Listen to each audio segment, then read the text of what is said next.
Hi అండి, అందరూ బాగున్నారా? నేనైతే చాలా బాగున్నాను. ఈరోజైతే బోటి ఫ్రై ఫ్రెండ్స్ చూసేద్దామండి. అవునట్టు మీరు కూడా బాగున్నారు కదా, బాగున్నారని అనుకుంటున్నాను. బాగుండాలని ఆ దేవుని ప్రార్థిస్తున్నాను ఫ్రెండ్స్. ఈరోజైతే బోటి ఫ్రై ఎలా చేయాలో ప్రాసెస్లోకి వెళ్ళిపోదామా? ఎందుకంటే మీరు కూడా చేసుకొని తినాలి కదా. రండి మరి చూసేద్దాం. ఫస్ట్ పెనం పెట్టుకొని అందులో ఈ బోటి నీట్గా క్లీన్ చేసుకున్న బోటిని కొద్దిగా వేసుకొని అందులో ఉప్పు, పసుపు, నీళ్ళు పోసుకొని ఉడికించుకోవాలి ఫ్రెండ్స్. ఎక్కువ అంటే కుక్కర్ పెట్టుకోండి, తక్కువైతే పెనంలో ఉడికించుకోండి. నాకు తక్కువే కనుక నేను పెనంలో పెట్టేశాను.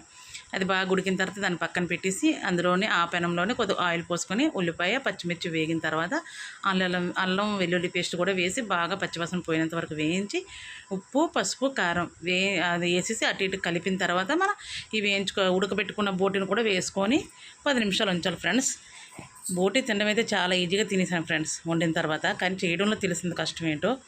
అది యూట్యూబ్ చూసుకొని 2-3 వీడియోలు యూట్యూబ్ చూసిన తర్వాత స్టార్ట్ చేసాము.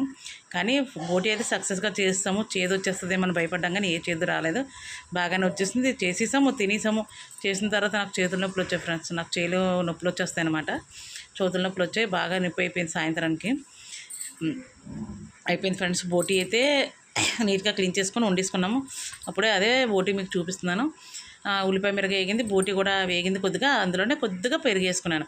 పెరుగు వేసుకుంటే చాలా టేస్ట్ వస్తుంది కర్రీకి, బాగుంటుంది కూడా. కొద్దిగా జ్యూసీగా ఉంటుంది, మరీ ఎక్కువ జ్యూసీ కాదు, లైట్గా.